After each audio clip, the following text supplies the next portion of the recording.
Hello, everyone. It's Shane Kanto, your Wasteland Reviewer, and welcome to Lost in the Wasteland, my weekly interview show where I learn a little bit more about somebody else's perspective on movies. And joining me, fellow SiftPop contributor John Tillyard. Thank you so much for coming on.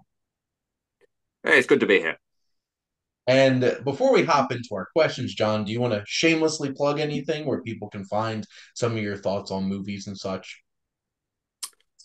Probably the only place you could go is my Instagram, which is John Tillyard 86. That's the numbers 86. And Tillyard is TILLY8RD. I'm also on Threads if anyone uses that site anymore. It's the same I username. do. Yeah. Oh, yeah. Okay, good. I feel like I'm the only person that I know that I see using it. Yeah. Except SiftPop. At least SiftPop shares their stuff on threads. I'm like, oh, Yeah. well, Yeah. Yeah. They're still using it. Okay. I did. I was trying to do like box office posts every week for a while, and then I'm like, I forgot one week, and then it just kind of stopped. So I don't think Yeah. Threads is exactly shooting off as uh Meta and Zuckerberg were hoping to. But you know what? We're still there. But yeah, Yeah. so I'll definitely include your Instagram in the description on the video in case anybody wants to check it out. And obviously, we're here to talk about some movies. Now, Yeah. I always like to start this interview off with probably the least favorite question anybody could be asked if they're a movie fan. But John, what's your favorite film? Back to the Future. See, either you have an answer or you're like, why are you asking me this question? So why Back to the Future? Uh, I think it was like the first sort of film I sort of really started to appreciate what really worked about film, what Mhm, made films really good. Also, I saw it at a very young age. mhm. Uh, it wasn't a film I was alive when it came out for. It was the year before it came out. I was born the year after it came out, rather.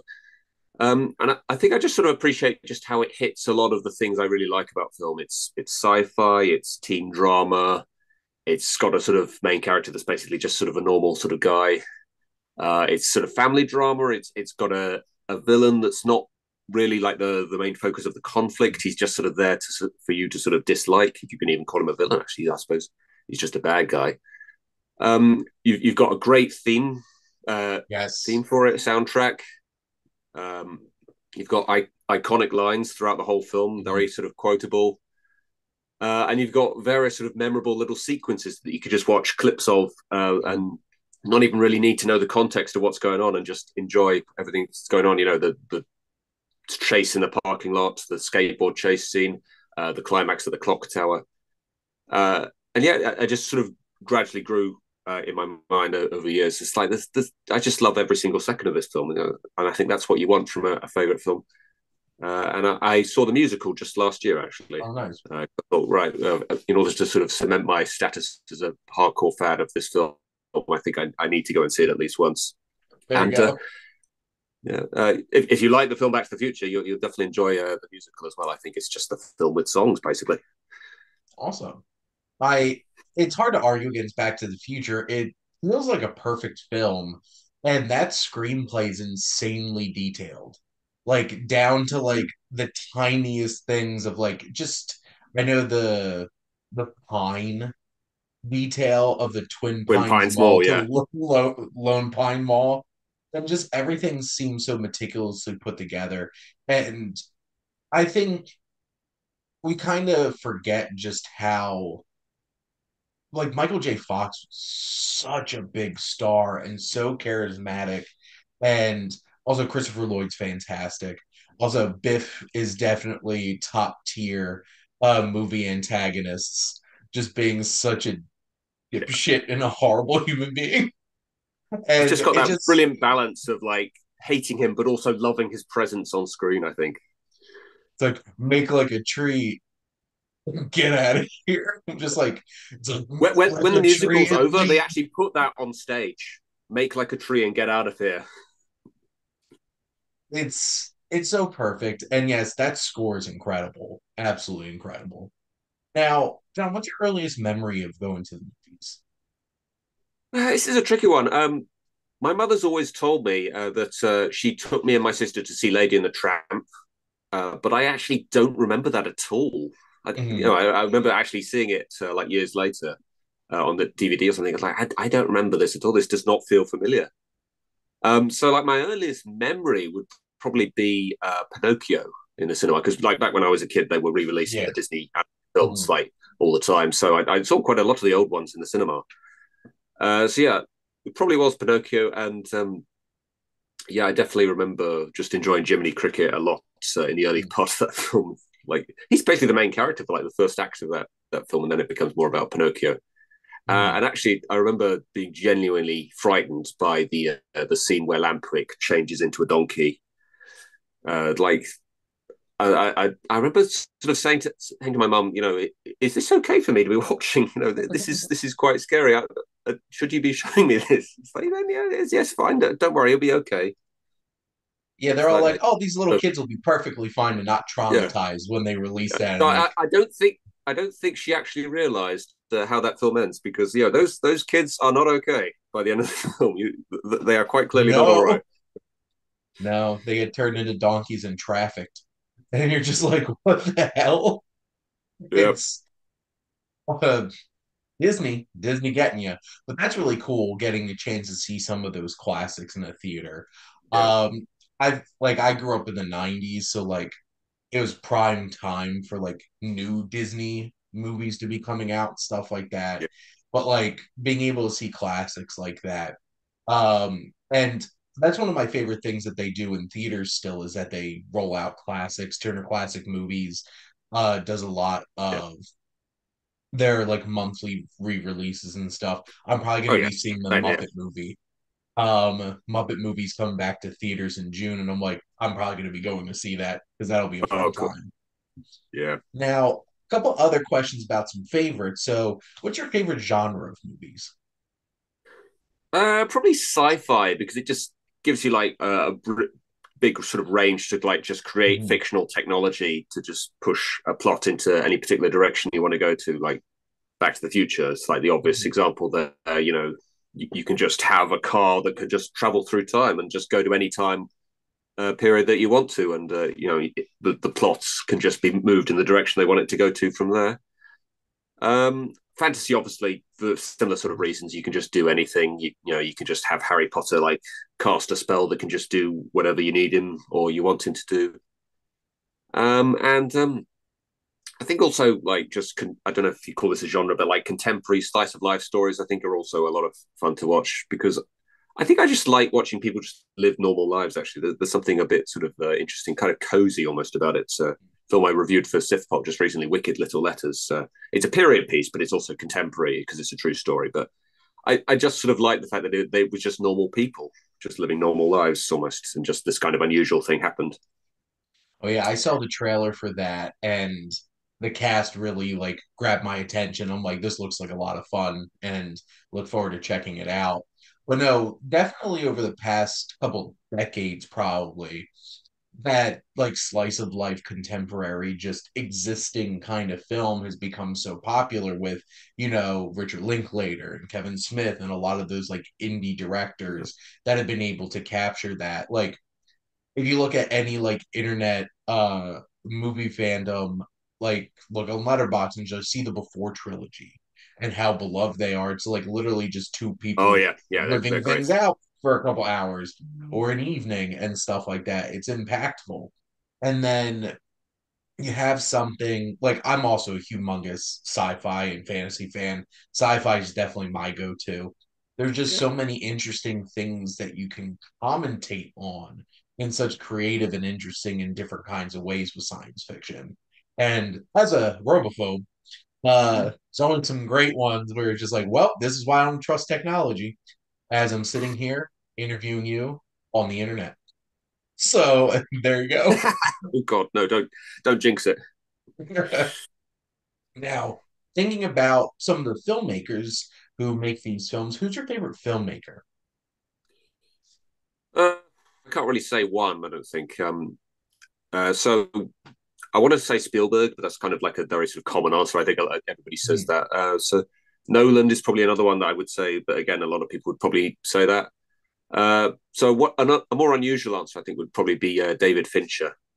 I just sort of like his style. Oddly enough, I don't really love that many of his films. I love Gone Girl, but Mm, I look at the list of his films. I don't really love any other films that he's done, but I just love his style. It's just a sort of distinct style he has to his storytelling that I find very compelling, and it really sort of draws you in, the sort of atmosphere he has with all of his films. Like even films of his that I don't think are very good, like the Benjamin Button. mm. There's just something very watchable about that film, I think.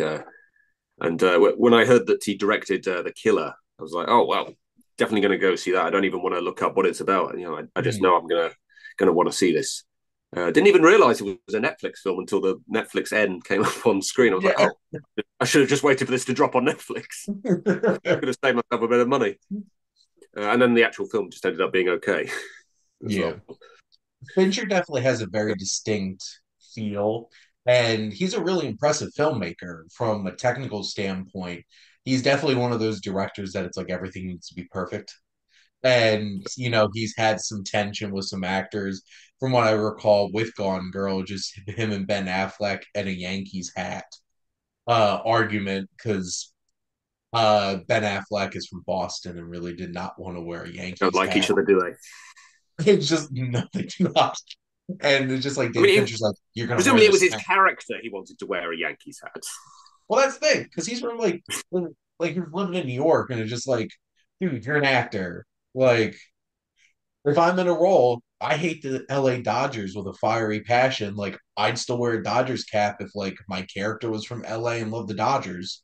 It's just like, it is what it is. But no, Fincher definitely makes some very intriguing and compelling films. And of course, Spielberg is one of the greatest filmmakers of all time, still doing it.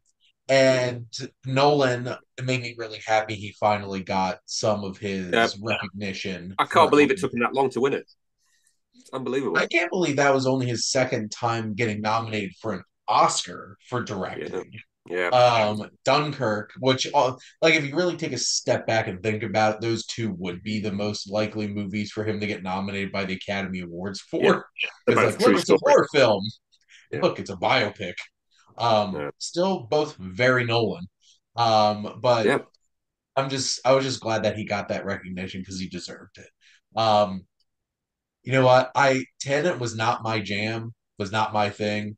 I felt like Oh, there's a couple moments in it that felt like a little, to me at least, a little condescending, where it's just like, don't think about it, just feel it. I'm like, I can get your movies. It's okay. Like, but no, and then Oppenheimer came out. I'm like, well, totally redeemed yourself. Never mind. yeah. Like, Nolan definitely is one of my favorite filmmakers too. So now thinking about in front of the camera, who are some of your favorite actors or actresses? Emily Blunt is definitely up there. Absolutely amazed that was her first nomination last week. That Can't believe too. that she's coming on. Florence Pugh is certainly moving up the ladder for me now. I'm starting to really enjoy pretty much everything that she's in, and Hmm. it's largely because of her. Carrie Mulligan, another one recently that I'm starting to really enjoy. Michael J. Fox, obviously we've already talked about a little Hmm. bit. He's not actually been in that many things that I've really liked, other than Back to the Future, actually. But I do just find him really compelling, the way that Yeah. he talks in this film. There's just something very engaging about it. Really enjoyed the documentary on Apple TV. Yeah. I love the fact that they got him to do the narration for it as well. It just made it a lot more interesting. Tom Hanks, again, another Hmm. sort of obvious answer, but again, he just always seems to be in good films. Hmm. Um, what was the Won't You Be My Neighbor? I think Yeah. was it called? Yeah. I didn't know anything about the TV program that was Oh, about, or the character, yeah. but Won't You Be My Neighbor is the documentary. that's the Beautiful Day in the documentary. Sorry, Neighborhood is Beautiful Day in the the Neighborhood. narrative. Yes. Yeah.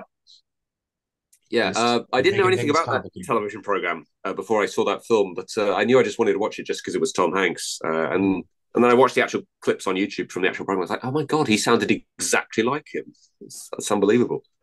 That was Um, so interesting because when they cast Tom Hanks, I'm like, I love Tom Hanks, but like Fred Rogers, and then I watched him like, yep, he's Mr. Rogers.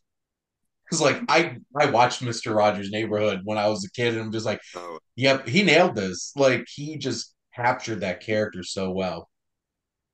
incredible. Castaway is another one I think where he really sells that film. Incredible. I think Mhm. if it had that been any other actor, I'm not sure I'd have been able to watch that film all the way through. It's like one actor on screen the whole time talking to a volleyball. Mhm. I'm not sure if that would have worked with anybody else. Well said. Yeah. But He sells the emotion in that scene of the it's just a volleyball, man, but oh my god, Wilson, no.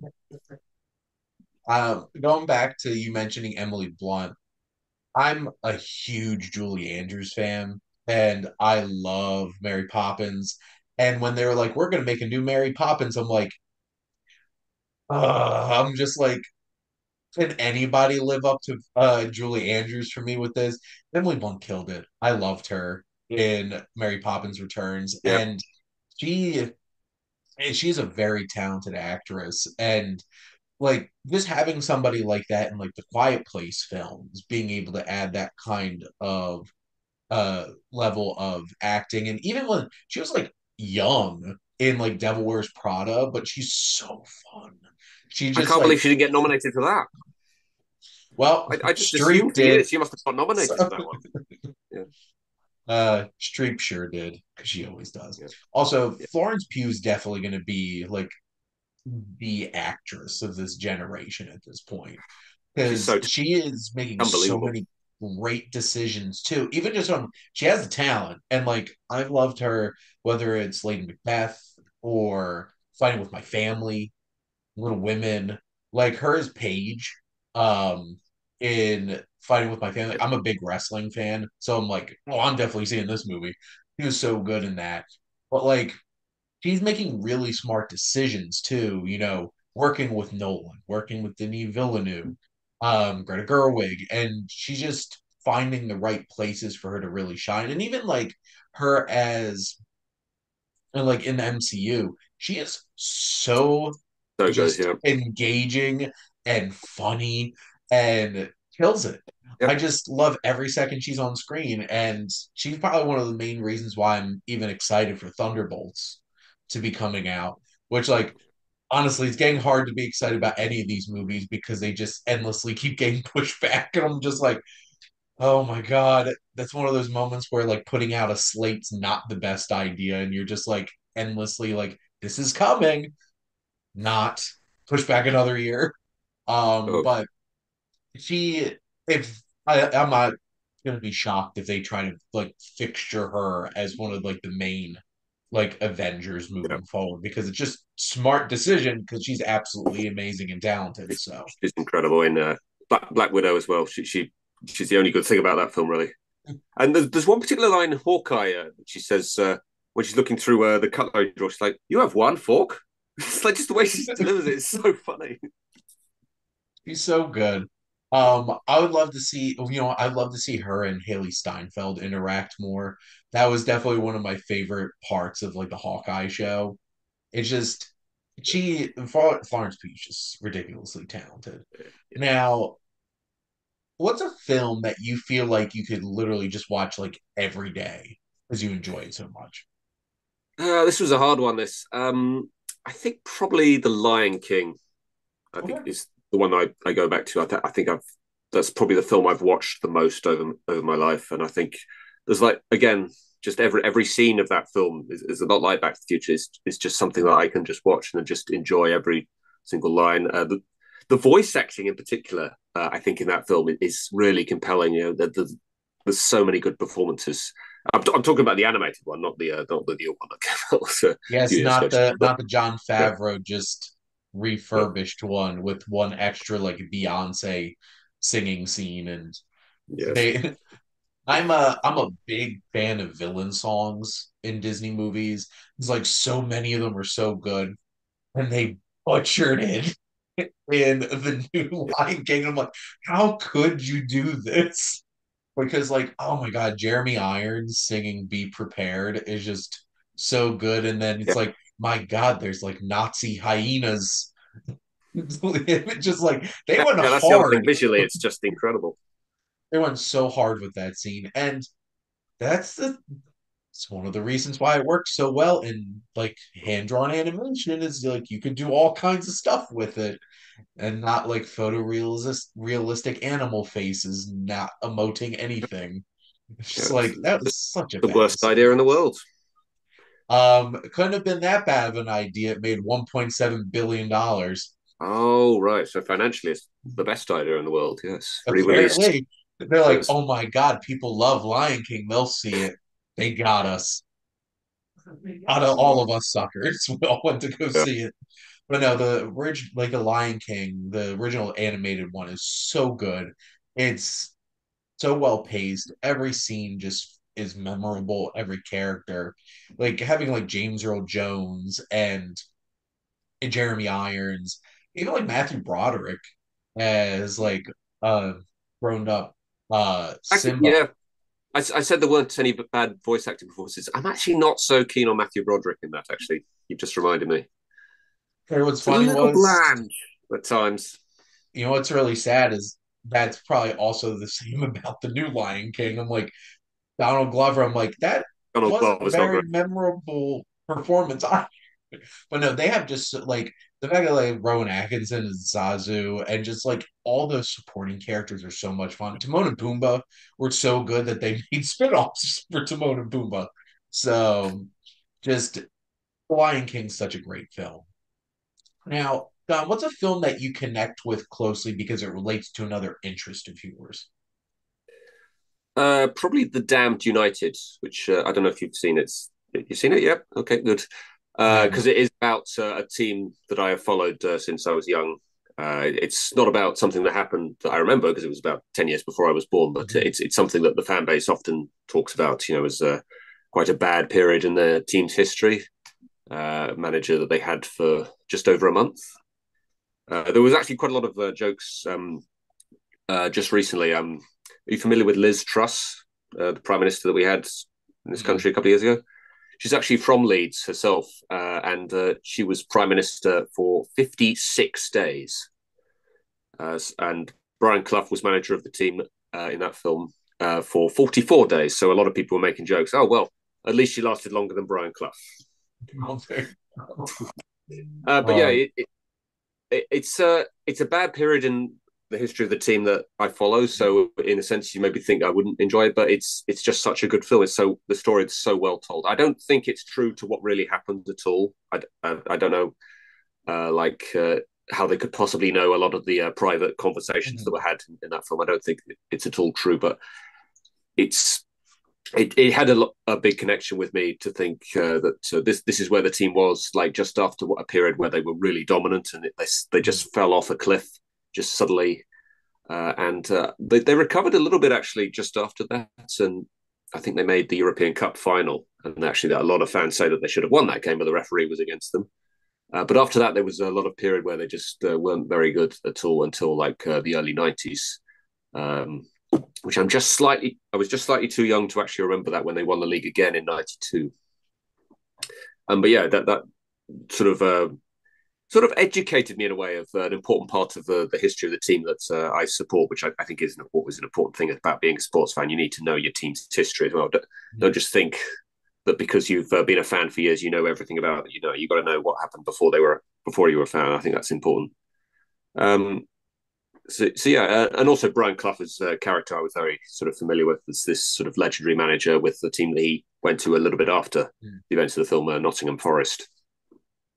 And yeah, also I just love the sport of football as well. So a Yeah, football film, you don't get many football films actually. We're not so big on sports films in this country. So yeah, that was just that's that's certainly not another the I case love it. about the United States. Yeah, We love making sports films. Um, but I'm guessing this is like a narrative film. it's a true story. In terms of the basic Yeah. outline of what So it's happened, not a but documentary. no, it's Okay. Yeah, because anytime you make a film that's based on true events, it's not gonna be what actually happened. But it's always no, interesting getting some a situation like that. Sounds interesting. I'm gonna have to check that out. Add it onto my endless watch list. yeah, the Endless watch Damned list of United. movies. Damned United. I'm a big I love sports movies. You just find so much drama in it all. Everybody's like competitive and want to win. and there's drama there. I was just talking about a couple of baseball films with Mike for my one podcast on the SPDM Crew Podcasting Network. Shameless plugs all around. And like I love baseball movies because there is so many like little dramatic moments you can find in a baseball game. And it's one of those kinds of things where it's like sports movies can really tell an impactful and engaging story. So, and especially when there's a lot of drama, which it sounds like there was there. So, Yeah, very yeah. interesting. I don't really follow baseball, but I do like a lot of baseball films. There's a lot of baseball films that are up there in like my top 100. I would say Field of Dreams obviously being number one, definitely. For the love of the game. And also, I love how the one universal thing that all sports fans can relate to is that we all hate the refs and they all suck. So it's they're all out to get them. They're all out to Yeah. get our team. Unless you're one of the teams that the refs help all the time, and then you still deny that the refs are helping, and you just think they're out to get you too.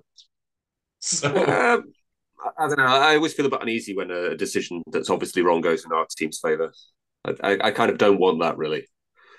well, It's always an that's the tricky thing because like being a baseball fan, like the fact that they have to keep in like they're adding more and more we're getting to the point where people are calling for robot umps for like the strike zone and stuff like that because umpires are just not getting it right. Except the thing is like, and also it's a job to watch like 100-mile-an-hour ball flying past you and you'd be like strike.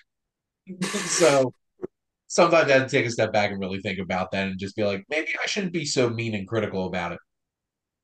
But now, John, who's a movie character you feel like you connect with on a personal level?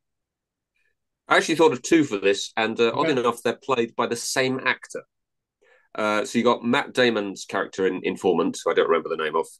Just Mhm. his internal monologue of just like random thoughts entering his head, like when I could be doing like something really important or something that requires a lot of concentration. I just suddenly think to myself, why do they call it a grapefruit? It doesn't look much like a grape. Just stuff like that will just randomly into my head. I can't concentrate on what I'm doing anymore. I have to wander off and start thinking about this thing. Why am I even thinking about this? No, concentrate.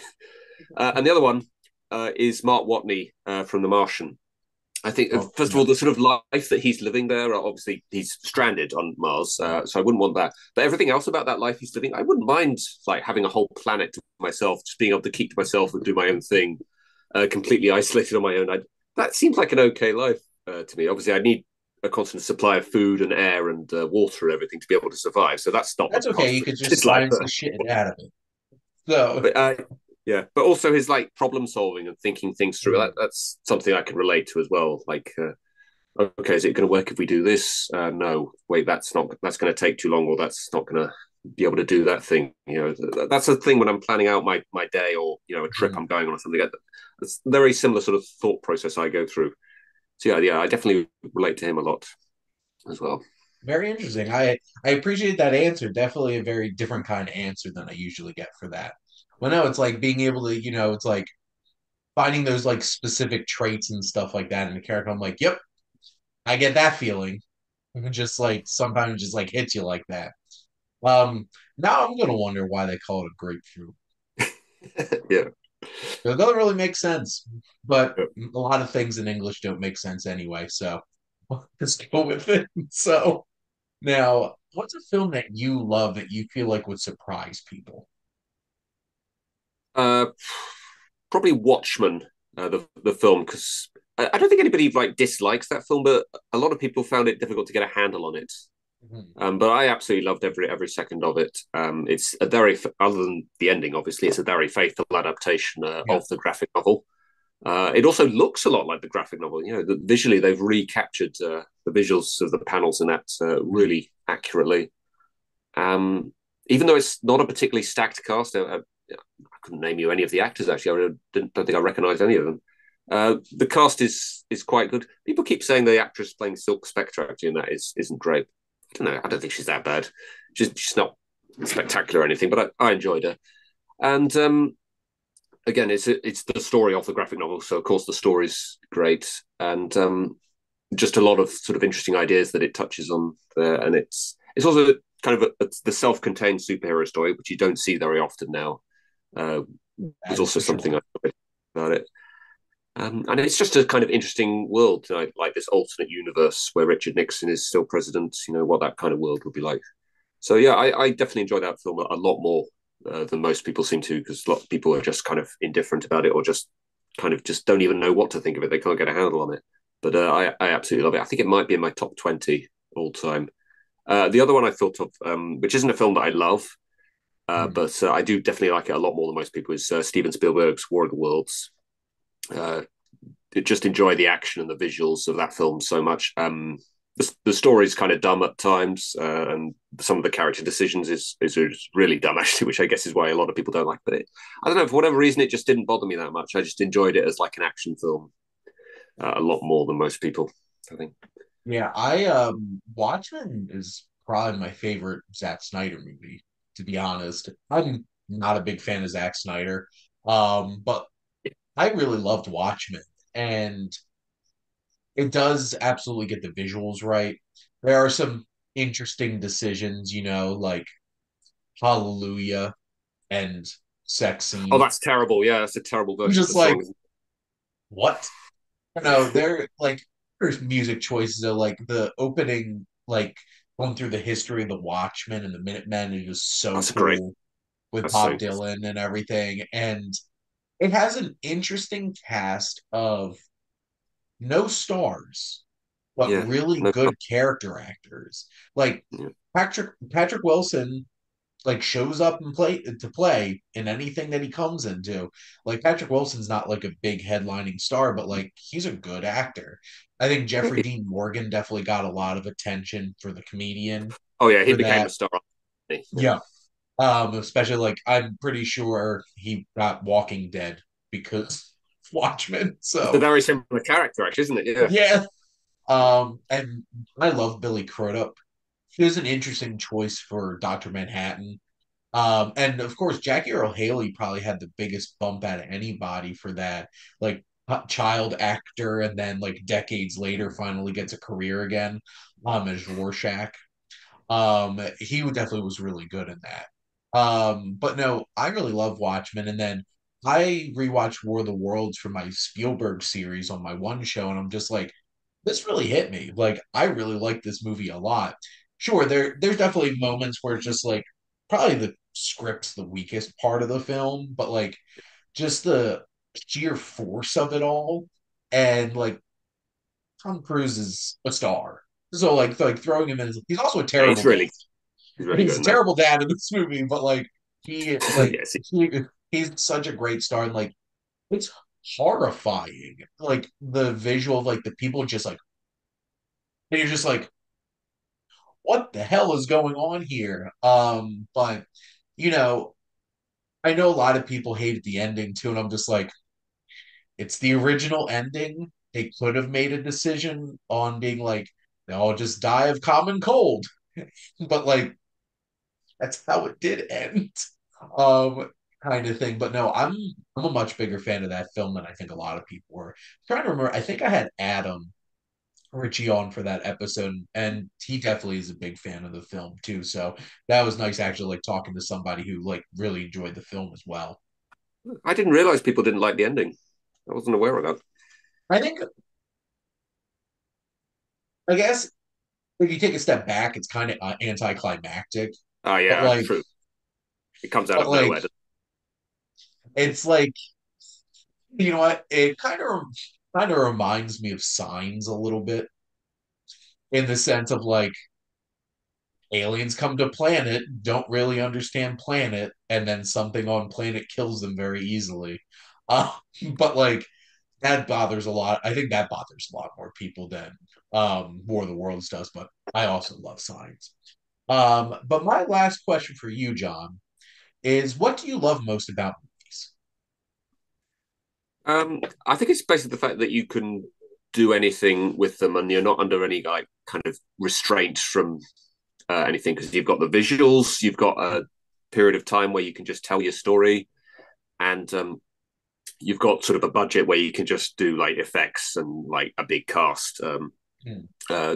to any kind of degree. Like TV shows, I suppose they're not really restricted by time, like if you're doing a serial based thing, but they probably are restricted in terms of like a budget, I would say.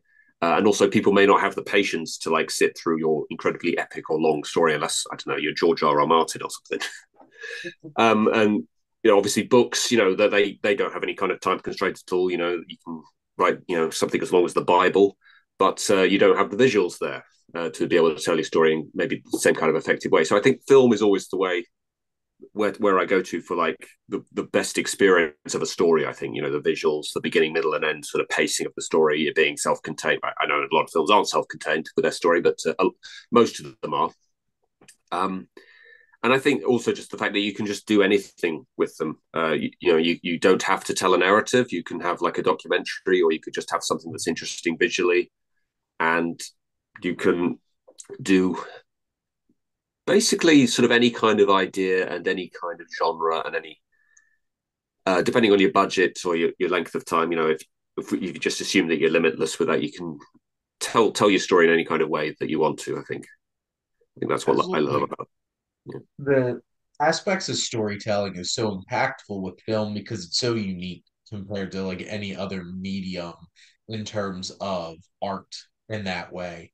And it's true, like obviously there's a lot more films from big studios that are like, come for the next one. Like I loved Across the Spider-Verse. Didn't love the fact that it just like ended. It's just like, well, and that wasn't even the most egregious one that came out last year. Looking at you, Fast 10, and just abruptly ends in the middle of an action sequence. But like it's one of those kinds of things where it's like you have whether it's I literally just watched a film this morning that was an hour and 16 minutes, or you could be Ben Hur or Killers of the Flower Moon and be 3.5 hours long. And you're telling a story, and you have so many things that you can do with it. So that's definitely one of the big advantages of film and being able to tell that kind of story. And it's also challenging. It's really hard to end a film. Like the yeah, ending, I feel like is the hardest thing to land because you just have to wrap up everything that you just did in this limited amount of time. TV shows, I know the ending is hard too, but like you have a lot more time to flesh things out and stuff like that. It's I'm always impressed when it's like, here's a 90-minute film and it's just completely compelled me and told a great story in only 90 minutes. But yeah. not every film only takes 90 minutes, and you can have a three and a half Hardly any of hour them film do that does now. the same thing. Yeah. But I always like to wrap up the show, John, is I have my guests ask me a question. So what would you like to ask the Wasteland Reviewer? Have you ever been in a movie theater where the film is like so bad that you've actually walked out like partway through? So I am not that kind of person. I will always finish a film, even at home. Like I will not turn off a movie and just stop watching it. I feel like, especially because I review everything too. Oh, true. Like Yeah, I literally just saw a review on IMDb for a new film, and they're like, I walked out after an hour, but here's my review, and I'm like, you can't.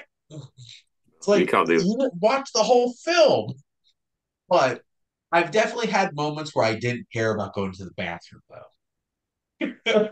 I got a couple of movies where I'm just like, oh, I have to pee, whatever.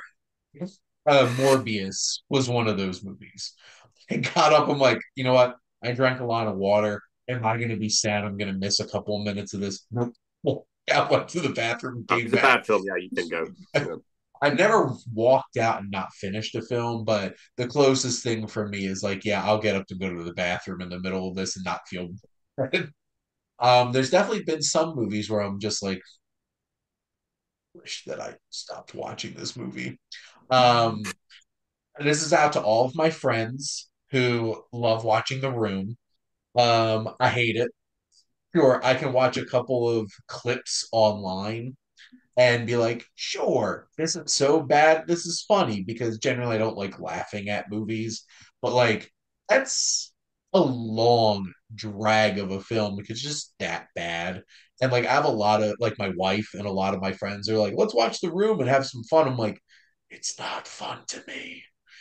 Just like it's just like I vowed I would never watch that movie ever again. But no, I did sit through it. I watched it from start to finish, honestly, twice in my life. At this point, I'm like, that's two times too many. But you You've know, watched it the whole way through more than I have. Then I've only watched it once all the way through. well, I did watch it one time, and I'm like, I'm never watching this again. And then I do a monthly movie marathon, and we have bad movie marathon. I'm like, oh no. And of course, the most voted movie was The Room, and I'm like, you're lucky I love all of you as my friends and family. I'm gonna sit and watch this movie with you. And I'm like, we don't do repeats, so there's no chance of that happening again. So, but the short answer is I don't. I finish the movies. I at least Right, okay. people put in time and effort into it. I could sit my ass there and finish the movie, even though I don't want to. But John, thank you so much for coming on and chatting movies with me. Yeah, no problem. And thank all of you out there for always tuning in and supporting your Wasteland Reviewer.